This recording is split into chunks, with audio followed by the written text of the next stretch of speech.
Welcome to CBH. Today we're talking about famous psychiatrist in history, Frederic Wertham. Frederic Wertham is notoriously known as the child psychiatrist who led an almost puritanical witch hunt against the comic book industry. His essays and book, Seduction of the Innocent in 1954, suggested that comics were a danger to children and a direct cause of juvenile delinquency. His efforts were not unilateral, since there was a growing feeling from families that comics were too violent, and maybe there was some validity to these theories. Here are some covers of EC comics in the 1950s, and when viewing them it becomes easy to see the comic book cover context that was very popular with children of the time.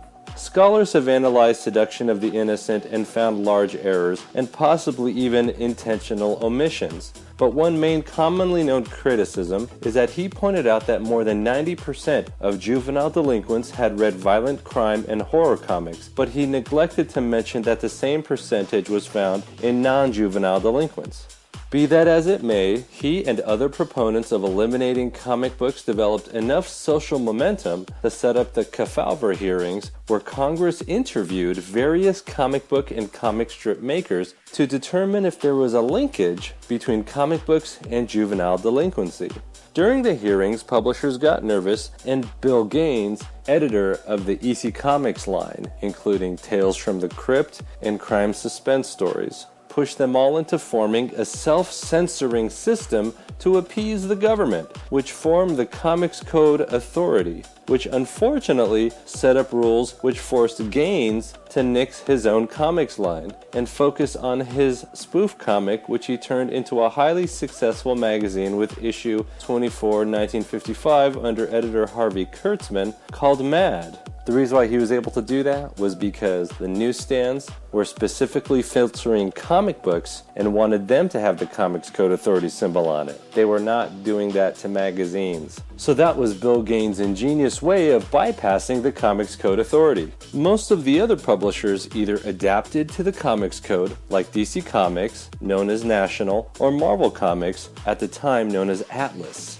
and sterilized their content, or they would go out of business, which happened to a lot of the publishers at the time. The ones that adapted had this logo on the top right, so that newsstands would know which comics were filtered and deemed safe. Dell Comics had their own quality assured logo and exempted themselves. The Kefauver hearings concluded that there was no association between comics and juvenile delinquency anyway, so the whole thing was a nothing burger. Dr. Wertham was upset over the final result of this drama being the Comics Code Authority, which he felt was inadequate. As the direct market became a significant force in the selling of comics, newsstands weren't as necessary. So the Comics Code Authority symbol, which was mainly used as a signal to newsstands, became less and less strict and less relevant until it was completely abandoned by the year 2011. So what about Frederic Wertham? What happened to him? Does he now get pigeonholed as the puritanical witch hunter of comics that led American comics into the trap of the Comics Code, sterilizing them for anywhere from 2 to 3 decades? Is that how he should be identified and thought of for the rest of all time, for the rest of all eternity, as a proponent of censorship and a degradation of comics creativity? As our mortal enemies? No, that would be a lazy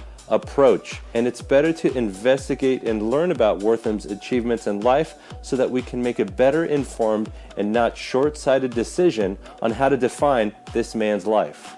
So let's go over some of his life achievements and make a more informed overall decision.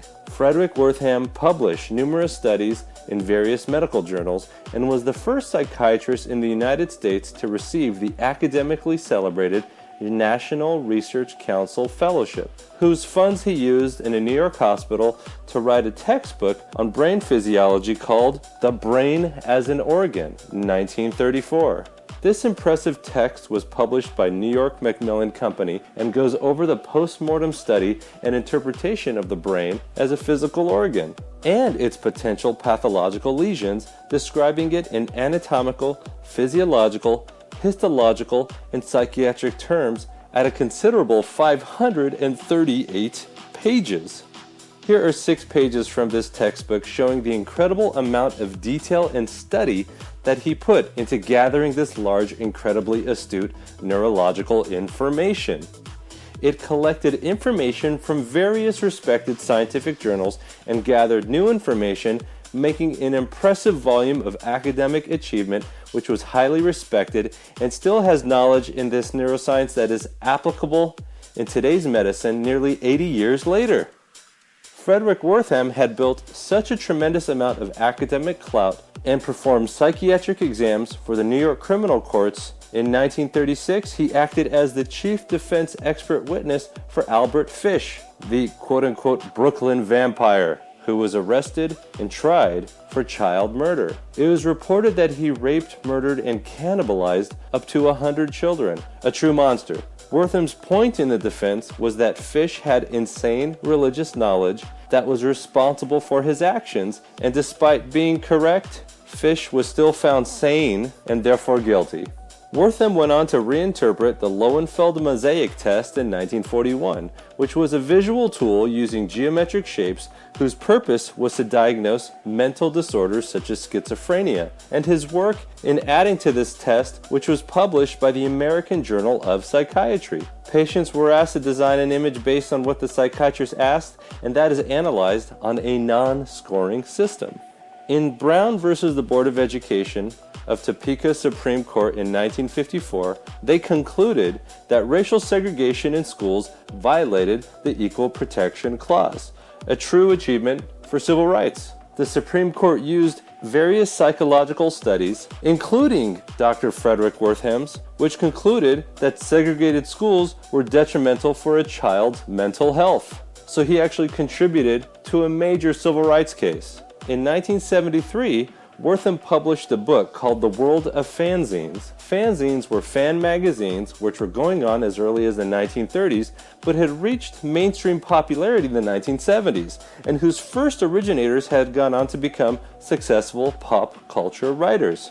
In this book, Wertham goes through a very well-researched history of science fiction, the sword and sorcery genre, fantasy fiction, comic strips, and comic books. In discussing these, he shows that the fanzines surrounding these media are a great project of innovation and communication in young people, and after a lot of writing, concluded that they are a constructive and healthy exercise of creative drives. He goes on to say, the science fiction present in these stories helps foster scientific innovation and invention. He astutely points out that fanzines are completely unfiltered information and enthusiasm not found in the corporate periodicals that are fraught with editorial censorship to appease a larger corporate owner. This is an incredibly astute observation which I think we can all relate to today. He is even able to find the metaphors of the human spirit overcoming adversity in the fantasy fiction titles, as well as the importance of all human life. He even goes on to say that on the bright side of comics, they're full of great sociological interest because they shed light on the cultural history of the United States. He writes that fanzine writers and editors that discuss these topics are sincere and spontaneous, as opposed to the darker side of the comic industry with morbid commercial products driven by financial greed. This conditionally shows a brighter side to pop culture, including comic books in general, by saying that the fans of comics do use their enthusiasm for writing fanzines, which are a great tool in learning to connect with one another. Wertham also mentions that Will Eisner used comics as an effective teaching tool when he left private publishing to contract his talents to the American military. This focus on the bright side of science fiction, fantasy, and comic books isn't exactly an apology to comic book enthusiasts, but it shows where he's coming from. And if anything, as a psychiatrist who also specialized in children's welfare, he did want his patients and child consumers to be proud, productive, and thoughtful contributors to the world we all inhabit. So was Frederic Wertham just a crazy anti-comic caricature? Just some nutcase?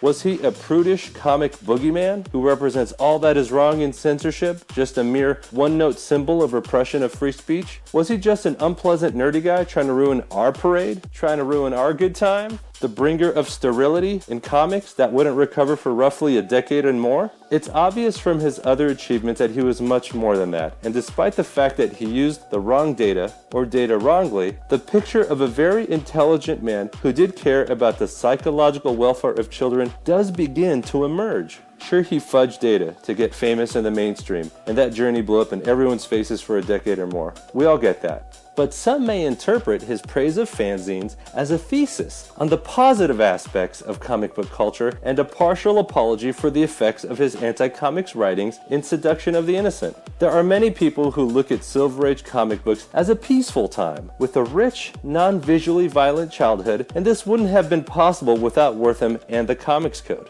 So was he really a destroyer of comics? Was he just a concerned citizen introducing a conscience into the devolving comic book industry? I'll let all of you decide. In the end, after looking at his book on fanzines, as well as his lifelong book in both the physical, psychological, and sociological sciences, maybe his main quest is seeing kids, teenagers, and young adults use their higher brain functions in a constructive, civil, and realistic manner where open and intelligent communication can make the world a better place. I think that's something our society could benefit from today. Cheers.